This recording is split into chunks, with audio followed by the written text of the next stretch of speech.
Welcome to SoulFull Wellness. We're Kaelynn and Kit, certified wellness coaches who know firsthand what it's like to feel perpetually unwell in body, mind, and relationships.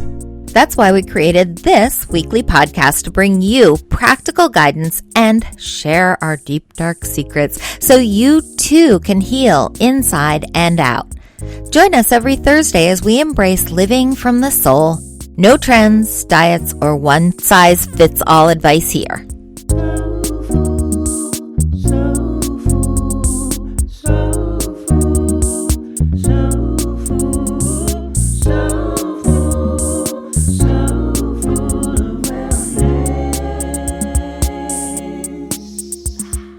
So we all know that too much technology is bad for our health. This is nothing new. We probably don't need to tell you that research has proven that health and human connection have been adversely impacted by technology overuse. No surprises. You'll likely also not be surprised to hear that 3 in 10 US adults say that they're almost constantly online. Sound relatable? Device dependence impacts our physicality as well. Think about computer vision syndrome, more commonly called digital eye strain, marked by blurred vision and dry eyes. Also, anyone else out there who periodically stops scrolling to lean your head back, roll your neck gently from side to side, or even massage your own neck and shoulders? It's me, Kit. You're talking about me. Talking about me too. So today we're advocating for conscious use of your phone so that you're in control, not it. We're giving you the SoulFull Digital Detox Assessment so you can decide for yourself when it's time to put down your devices to reclaim your soul. Let's do it. Let's do it. Let's get started. So we've come up with a few examples, as you know, mostly based from our personal lives. Yeah, I'd go so far as to say pulled straight out of real life. To help you identify if your phone use is creating issues in your life. So we've come up with a few examples and we're just going to chit chat about those. Then we'll get into the science, right? Why are you addicted? So that you can become more empowered and know the why. And then of course, get into step 3, which is how to make some small changes that are going to be sustainable for you and for your wellness. All right, we're going to start at the beginning with some fun little real life examples of times that I think the universe was saying, hello, put it down, pay attention. Number 1, has anyone been honked at lately because you were checking your phone at the red light, not while you're driving, of course, but you failed to notice that the light subsequently turned green? I think this happened to me last week. So I kind of don't get mad when other people do it because I'm just as guilty. Mm-hmm. It's a pervasive issue. So that's something to just keep in mind. Definitely that's something I do. Okay, number 2. Have you ever walked into a door frame instead of through the doorway because you were looking down and miscalculated the space? I regularly walk into one particular door frame from the bedroom into the attached bathroom. Okay, yes, I did just admit I'm taking my phone into the bathroom with me. And also the kitchen island corner, which painfully is at the same height as my hip bone. Brutal. And I can't even get mad about it because it's on me. Why am I walking around looking at the phone? What is so compelling that I need to be glued to that screen?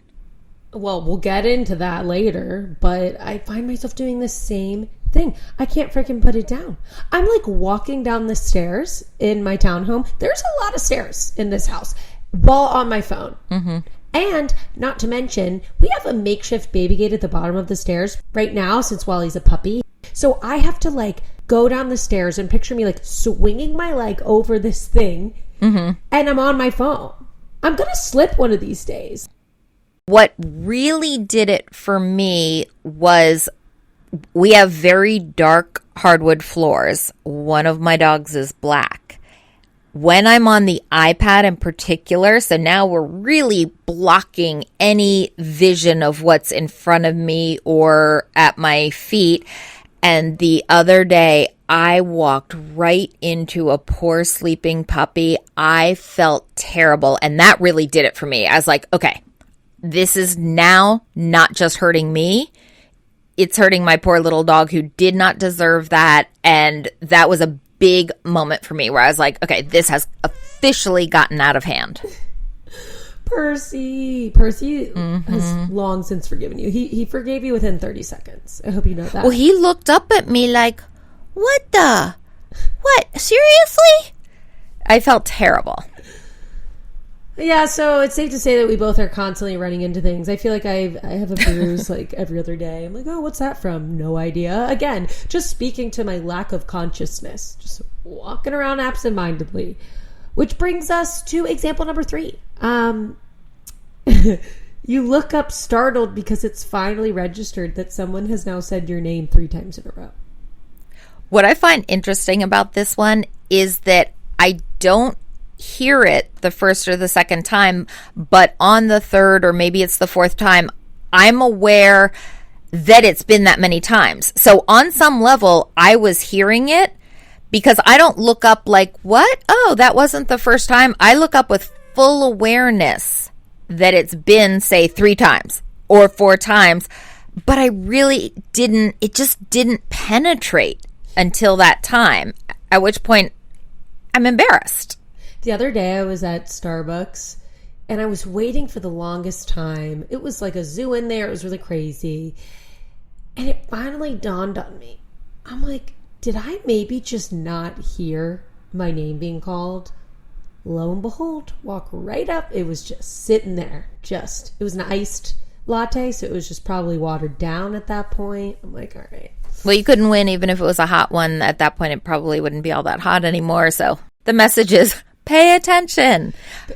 It's so hard, and we'll get to this later in the episode, but it is so hard when you've got that beat of waiting, like you're waiting in line or you're waiting for your name to be called. For the light to change. Yeah. It's so crazy too because I would think that my embarrassment would be a motivator because it actually quite embarrasses me to be that person who's on their phone because then it's signaling to me like, you're a health and wellness coach. Like mindfulness is so important to you. And you're here just like fully addicted, just absolutely into your phone in public, not paying attention. Yeah, that's interesting. It's like taking a time out on what you truly value, which is showing that the phone has some kind of power over you because you value that human connection, even just smiling at a stranger, holding the door for somebody. But when you make a choice in that moment to say, well, I don't want to just stand here doing nothing. I'll super quick XYZ on my phone. You're letting the phone make the choice to draw you in versus being who you consciously want to be in the world. Totally. I'm picturing like the phone is its own inner gremlin of temptation. We'll call it the temptation gremlin. And it's just like, see, I'm right here. And you don't even have to type in your passcode because I've got your face. Just look at me. It has its own siren song. Yes. That is so compelling. It's enchanting. And you tell yourself all these things like, oh, super quick. I can't tell you how many times I've just, super, super quick. And then it sucks you right on in. Sucks you right in. The addiction continues. You realize that someone thinks you might be experiencing a mental break, but really you're just using earbuds. Did you write this one down, Kit? I did. And what does this mean? So often I see someone talking, often animatedly, and I think they need me or they need help or they need somebody's attention. And I have tried to ask, can I help you? Do you need? And then I realize they're on the phone. They're completely unaware. I think they're in some sort of distress and trying to help them. They're just engaged in this conversation, literally in their own head. The rest of us are not privy to it, so they do look a little zany. Earbuds are becoming so stealth, which we love, other than now we have to worry about EMF radiation, which, you guys, we can talk about that in our next toxic episode. I'm going to have a very hard time parting from my earbuds. Again, it's all this technology. It's designed to be so easy, right? Mm-hmm. It's so easy. You just pop them right in.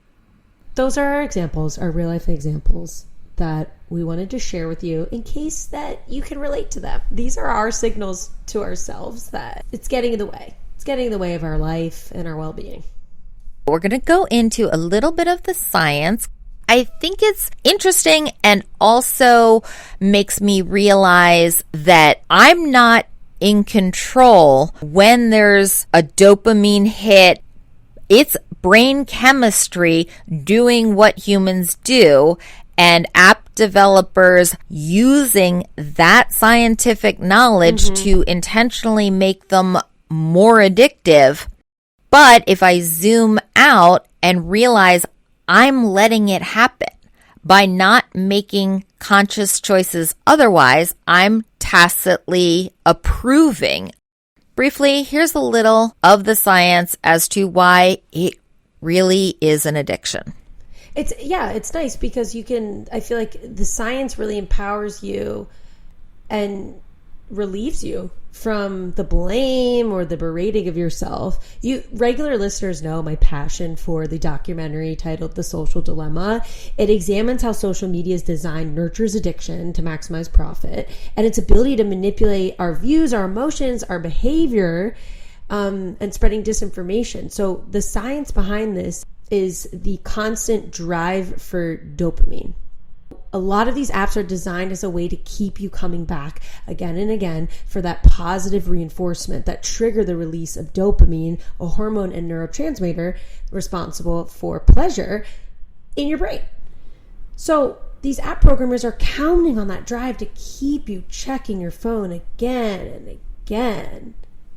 And they use science behind the way the brain works and the way dopamine hits are maximized. I remember way back when I was in college, in an early psychology class, learning about the rats who hit the lever and get a reward every time, and the rats who at regular intervals, say every 10 hits or every 50 hits, got a reward.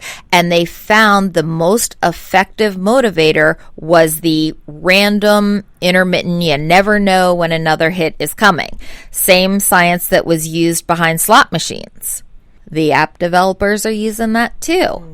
So the likes on social media or the rewards on your game, they're all designed to maximize your interaction with the game or the app. The more time you spend on it, the more they get you, the more ads they can put in front of your face, the more offers to purchase tokens for the game, whatever it is to get money out of you. I mean, it sounds so crass, but that's what it's for, to make money off you. The goal is to let's keep you on as long as possible. And the crazy part about it is like the psychology and the science that they're using to keep us on here. So it's really not your fault. And so that's why we want to talk about this as a way to empower you to be more conscious about using your phone so that it's not using you. So like you said, Kit, like the release and withholding of social reinforcement, so like likes and comments, is designed so that we receive them in an unpredictable pattern. So like you said with the rats, the ones who couldn't predict if they were going to get the reward, that found they had the most dopamine hits. So when we can't predict the pattern, we check our phones more often. I think there's I'm going to call it semi-conscious, because I don't want to say it's unconscious, but it's not fully conscious. Okay, I'm going to set a little scene. I'm at a restaurant with you. We're having lunch. Both of our phones are sitting on the table next to us. I don't think in my head, and now while Kaelynn's talking, I'm going to pick up my phone and just peek at the screen. But it happens. And the next thing I know, oh, look, I got a text message. And you're still talking. I didn't plan to do that. That's rude. But I'm hooked. The ding is like, oh, yeah, I got a message. Oh my God, yesterday I was shopping and that ding text message sound went off and I immediately went to go look and it was so embarrassing because it was someone else's phone. Oh, that's funny. Yeah, and it kind of gave me that little, girl, you don't have to check it. Oh, so then do you play it off like, No, okay, good thing I checked. Or you're like, hee, wasn't me. I just owned it. I was like, oh, it wasn't me. It wasn't me. That's funny. Yeah. So we thought about some small, reasonable things that you can choose to do to just be more conscious about when you're peeking at the phone, when you're straight up going to have phone time, and when you choose to put it away and be present where you are, what you're doing, the conversation you're having, whatever it is. Reclaiming some of your own digital power by really being in control of when you're looking and when you're not. Mm-hmm. Oh, it's so hard. Step one in all this, just decide for yourself, is this a phone time or is it not a phone time? Mm-hmm. If I'm sitting on my sofa watching Vanderpump Rules, and I think, I kind of know what's happening here. I need a little more stimulation. I'm pulling out the iPad and playing a little solitaire while I watch. Fine. Not hurting anybody. Not a problem. But if I'm at lunch with Kaelynn, my phone sitting on the table is not helping me. So when I decide it's not a time that I want to be checking the phone, I'm going to restrict its pull on my attention and reduce these semi-conscious pickups by silencing it. Not even a vibration, fully silent. I'm going to put it away. It's in my purse. It's out of sight. I might, depending on the situation, even turn it off completely. That does seem a little dramatic for our lunch date, but I can see times where turning it off is the way to go for me. Hearing your example of being out to lunch or dinner makes me think about my husband and I, and maybe other people experience this with their spouse or their partner.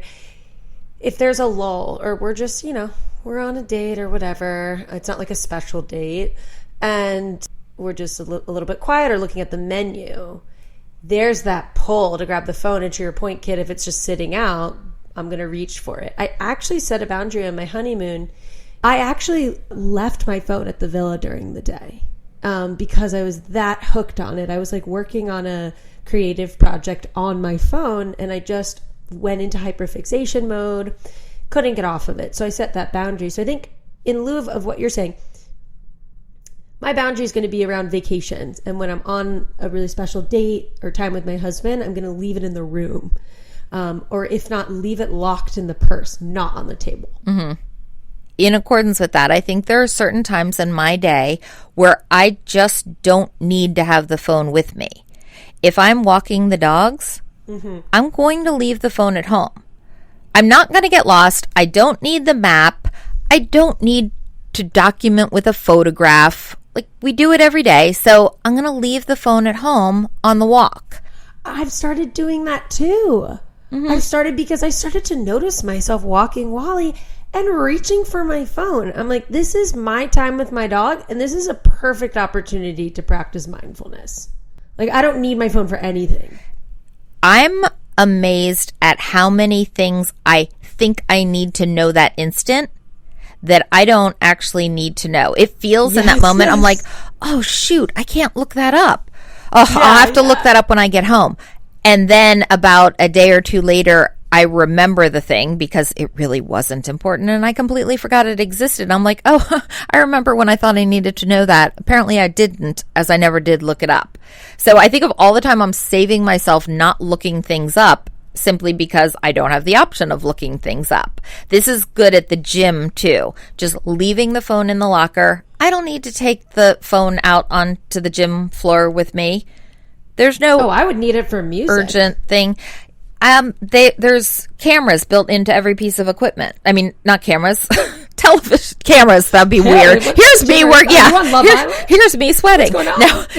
But again, this is why, like, any tools like we're giving, this is all whatever works for you, right? I need my phone at the gym. I need the music. Kit doesn't. So that's a perfect opportunity for her to leave it. I think for me, like, if JC and I are watching Ted Lasso, I don't need the phone. Put it upstairs, charge it. Also recently, I've been charging my phone away from my bedside table as a way to try to protect myself from the radiation and the waves that are being emitted from this technology. And it forces me to get up when my alarm goes off. Yes, it does, because you want that thing to stop. All right, one more place that I do not need my phone, and hear me out on this one, is in the car. Yes, I need it for the maps. Absolutely. I'm usually either listening to a podcast or a recorded book, but I can put those things on and then put the phone in my purse on the floor of the passenger seat, and I'm good. I don't need it sitting on my lap or on the console or even out on the passenger seat, because that's when I'm tempted to just really quick peek at a red light. And I don't need to do that. That's the phone controlling me. Speaking for myself here, there's nothing that I need to know when I'm at a red light. So true. And it's actually giving us an opportunity to retrain our brains. It's been really hard for me to sit down and meditate. This has been an issue for a long time now. Actually, one of our very special listeners who also was a guest on SoulFull Wellness, MJ, reached out to me, and we decided with Kit to start a little challenge for ourselves for the month of July. We wanted to have some accountability buddies on it. So while I'm bringing this up, I'd love to invite the SoulFull Society to join us the month of July. Find an accountability buddy, and we are going to try to meditate 3 times a week for 10 minutes each. Just retraining the brain to be okay with those pauses in our day, with waiting, with being present. Sit with the quiet, letting the thoughts go, not acting upon them, not saying, oh my gosh, I need to look that up. Oh, that's right, I wanted to Google that. Our meditation challenge is just 10 minutes a day. 3 times a week. 2 more quick little ideas we had. One, use the screen time feature on the iPhone to help you track your progress, especially that pickups data. Oh my gosh, I can never look at it. If you're trying to minimize those semi-conscious pickups, you can see if you're improving. And finally, decide on a shutdown time for the day. I'm kind of thinking of this like a little kid's bedtime. Decide on a shutdown time for that day, but decide it early in the day. And then when you try to renegotiate with yourself, no. Well, you can renegotiate when we set tomorrow's time, but this was today's time, so stick to it. I love the visual you just gave me, Kit, of like tucking in the phone for bed, like good night. Nighty night. And the phone's going, no, wait, real quick, but you need, but you didn't get to. And then you just have to be the adult in this relationship and say, it's okay, honey, there's always tomorrow. Good night. Oh, I love it. I love it. Today we gave you a little quiz. You could try to decide if maybe your electronics are causing some issues in your own life. And then we talked about the science behind the phone addiction, and wrapped up with some helpful hints, ideas, suggestions about small, manageable ways you can try to minimize your semi-conscious pickups and take back the reins in this electronic devices relationship. Don't forget to share this episode with a friend who you think it'll resonate with, and please hit that follow button and leave us a review giving your feedback on what you want to hear next. Thank you so much for joining us for another week of wellness. We really appreciate you. Till next time, peace, love, and light. Peace, love, and light. The SoulFull Wellness hosts are certified health and wellness coaches. This podcast is intended to inform and entertain listeners on their wellness journey. This podcast is meant to enhance, not replace, listeners' care from doctors, therapists, or other medical providers. SoulFull.